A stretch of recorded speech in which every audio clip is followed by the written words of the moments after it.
à tous, je m'appelle Emma, je suis chef de produit sur le jouet Verbaudet et aujourd'hui je suis accompagnée de Gaëlle d'Éveil et Conseil. Oui, je suis psychomotricienne et fondatrice d'Éveil et Conseil. Aujourd'hui tu vas nous présenter tes indispensables à partir de 24 mois. En effet, dans l'équipe, on a choisi l'arbre des 4 saisons, le jeu des animaux et le livre des formes. Tout à fait. Je te propose de commencer par notre arbre des 4 saisons, notre merveilleux arbre des 4 saisons qu'on avait donc réfléchi autour de la phase hiver, de la phase automne et de la phase printemps. C'est un produit qu'on a voulu développer pour que bébé puisse jouer assis comme debout à partir de cet âge-là. Et en effet, on l'a vu vivre, nous, dans un événement.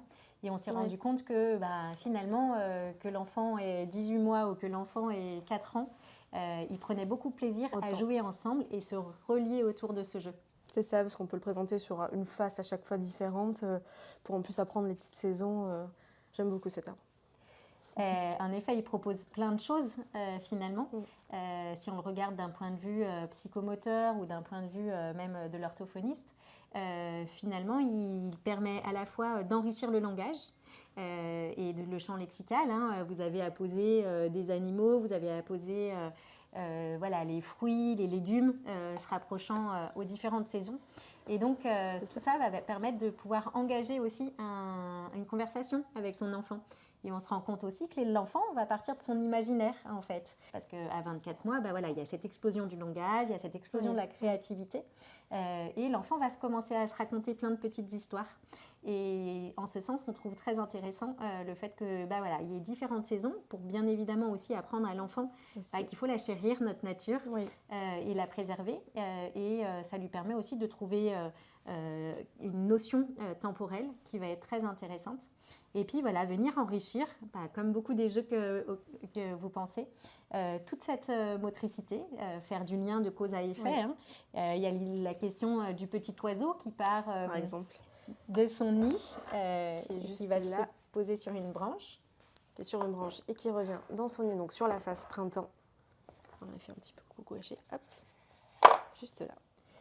Et il y a toute une histoire à raconter et c'est une vraie connexion qui peut se passer entre le parent et son enfant au moment où justement on vient se raconter une histoire. Les histoires. Et voilà, il y a plein de choses à créer autour de tout ça. Effectivement, on a fait différentes parties avec soit de l'encastrement, ici avec les petits fruits en double face qui viennent correspondre en plus à la saison. De l'autre côté, on a aussi des parties à empiler. Le petit bonhomme de neige, bien sûr, pour la face hiver. Et on a bien sûr sur la face en plus printemps le petit oiseau sauteur, ce qui est très très drôle pour les petits avec ce petit bruit qu'on aime beaucoup. Ça a beaucoup plu, ça. Ouais. Énormément. En effet, du coup, ce que je trouve là intéressant, c'est que en fait, il y a plein d'actions, il y a plein d'expériences, mais qui vont se complexifier au fur et à mesure. Et d'où cette importance que finalement, cet arbre, il est évolutif quelque part. Et l'enfant va pouvoir l'utiliser aussi bien plus petit que plus grand. En effet, ça demande de la complexité, de comprendre que on va insérer du coup cette forme et de devoir la laisser glisser. C'est plus complexe. C'est plus complexe que juste faire grimper l'objet et le laisser redescendre. Ça vient remplir finalement et correspondre au développement psychomoteur de l'enfant qui au fur et à mesure s'affine parce que l'enfant, ses coordinations, elles deviennent de plus en plus complexes et ça vient répondre finalement à tout ça. C'est ça. Donc là, sur le jeu d'association des animaux, on a voulu faire un petit jeu avec des animaux tout mignons, évolutifs et modulables, où en fait on est venu faire des petits animaux en bois 2D très mignons et une carte avec une face colorée pour dire à l'enfant de venir associer l'animal très facilement et une autre partie avec juste l'ombre pour le complexifier un petit peu et de dire essayer de retrouver la vache avec juste son ombre et de venir l'associer directement. Il est intéressant ce jeu et de la manière dont il est pensé. Vous avez pensé à plein d'animaux et du coup le parent va pouvoir le proposer sur différentes manières. Il va proposer la poule. Tiens, la poule, qu'est-ce qu'elle fait comme son? Qu'est-ce qu'elle émet comme son?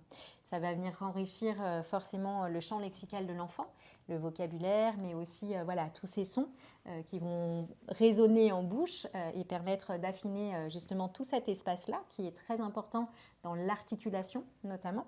Et l'enfant va pouvoir, comme tu le disais très bien, y associer l'image.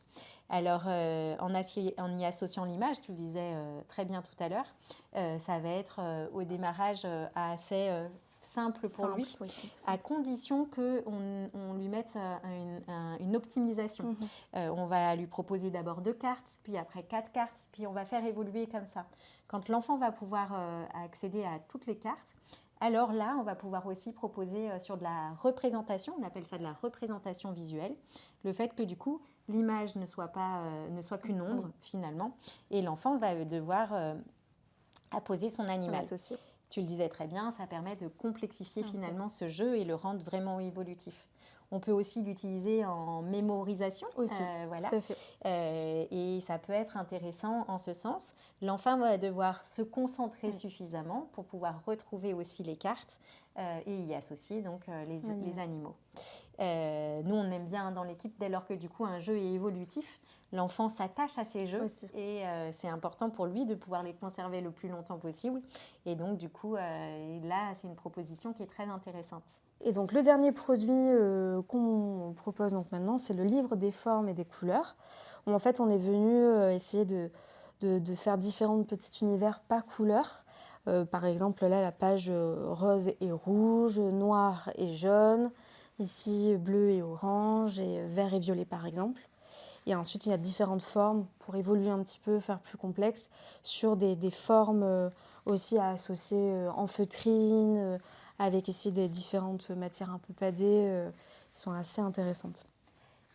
Et ben, en effet, pour rebondir là-dessus, à partir de cet âge des 24 mois, l'enfant, il cherche l'autonomie et à faire seul. Il veut commencer à s'habiller seul. Oui. Et donc, du coup, il a besoin aussi de trouver dans ses jeux cette complexité. Et donc, du coup, là, je trouve que ça peut être intéressant. En effet, alors, il y a ce système de Cratch qui est très facile pour lui, de préhension et pour rapposer. Et puis, encore une fois, ça vient enrichir tout ce lexique. Vous y avez associé le crabe et puis après tout ce qui va être rouge, rose, comme le crabe. Et donc pour l'enfant, ça lui permet de faire des associations aussi de couleurs et tout ça d'enrichir finalement tout son système cognitif qui va lui être intéressant ensuite dans l'entrée en maternelle. C'est ça. En parallèle, du coup, en effet, la question des formes, ça lui demande aussi un effort de concentration et d'attention pour pouvoir apposer les formes au bon endroit. Et voilà. Et s'il se trompe, eh ben, c'est pas grave. Parce que voilà, c'est aussi important d'apprendre dès le plus jeune âge l'échec et l'erreur. Et donc, du coup, ce qui va être intéressant dans les scratchs, eh ben, c'est que du coup, même si on se trompe, on peut repositionner et replacer. Merci Emma. Merci Gaëlle pour ce bon conseil.